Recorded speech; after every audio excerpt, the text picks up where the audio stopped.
Carl Frampton defeats Scott Quigg on a 12-round split decision. This fight really was a tale of two halves. In the first half of the fight, Carl Frampton was, in my view, comfortably outboxing Scott Quigg. And I think Scott Quigg maybe was a little bit too tense to get into it. I thought maybe he'd frozen a little bit, that the occasion had got to him. And it wasn't until I think it was about the 7th or the 8th round, in between rounds, Joe Gallagher told Scott Quigg, "You're 7 rounds to 1 down." That's what he said to him. I think he said the Sky Sports commentary team scorecard had Frampton 7 rounds to 1 ahead. I guess that was after 8 rounds. And as soon as he said that, Scott Quigg seemed to be shocked when Joe Gallagher told him that. And all of a sudden he came out and started pressuring Carl Frampton, which is what he should have been doing from the opening bell. We know that Scott Quigg has got a very good engine. We know that he's got excellent fitness, and he should have been pressuring Frampton from early. We know that Frampton struggles at the weight more so than Quigg. So the strategy always should have been to invest in the body early, push Frampton, push him, get him into the later rounds, and then really pile on the pressure. And as I say, Frampton, for whatever reason, maybe he was nervous, maybe it was just overthinking in the first half of the fight. He wasn't doing that, and he was allowing Frampton to run away, jab and move, and use his superior long-range boxing skills to get a lot of rounds under his belt. But eventually, when Scott Quigg did decide to start letting his hands go and applying the pressure, it became a pretty interesting fight. And Carl Frampton, at points, he tried to slug with Scott Quigg to gain his respect and to keep him off. But I felt that Scott Quigg did seem the stronger on the inside for the most part. Not massively stronger, but I did feel that there was a slight advantage of physical strength for Scott Quigg. And that might have been because Scott Quigg does the weight a little bit better than Carl Frampton. In the 11th round, that was a very rough round for Frampton. Scott Quigg landed some good shots, and there was a contentious incident where after Scott Quigg had landed his best punch of the fight, he kind of leaned on Frampton for a second, and the referee jumped in to give Scott Quigg a warning. Now, given the fact that the action was flowing in a certain direction, that was maybe a controversial time to give Scott Quigg that warning.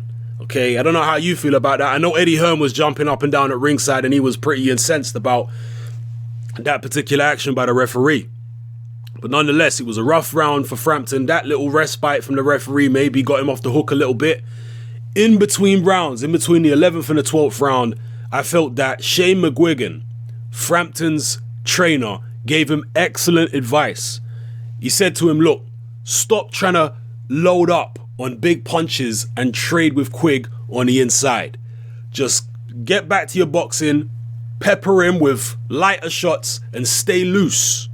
Because that's what had allowed Frampton to win the first half of the fight, was being looser and being evasive and, you know, kind of like that David Haye type style. A David Haye, old school George Groves type style, where he's staying loose, left hand low, popping a jab, and just fighting with a nice rhythm.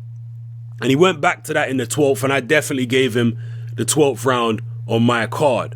So Carl Frampton wins the fight, 12-round split decision, and Scott Quigg is going to be kicking himself when he watches that fight back, that he didn't start pressuring Frampton much earlier in the fight. He's definitely going to be regretting the fact that he didn't do that. So anyway, folks, let me know how you felt about this fight. Why do you think Scott Quigg started so slowly? Do you think it was nerves? Do you think it was strategy? Do you think he was overthinking? And if these two guys have a rematch, because with a split decision like that, it could end up being a rematch. It might be a rematch at this weight. It might be a rematch at a weight above. You let me know. In fact, I'm starting to think it will probably be, I was saying this to somebody before the fight, I think it's more likely if there's a rematch, it'll be the weight above. Yeah, I think so, because Frampton, as I say, in those last few rounds, did seem to be struggling a little bit. And again, I have to reiterate, Scott Quigg really should have been invested in the body, man.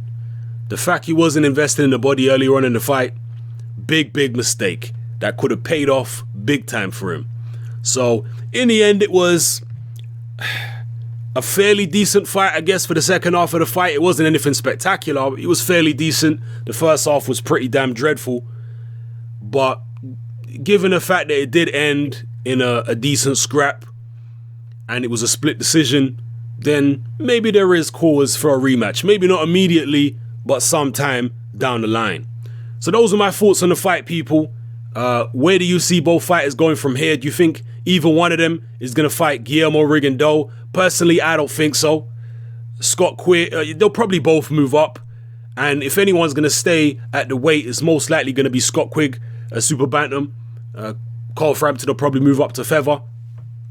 And in which case, Frampton will be fighting Rigondeaux. And Scott Quigg, why would he fight Rigondeaux? Rigondeaux don't have a belt at the moment. He'll probably target someone like Leo Santa Cruz, or, you know, probably won't even stay at the weight. He'll move up himself. Anyway, folks, let me know how you feel in the comment section below. It's your boy Hatman. I'm out.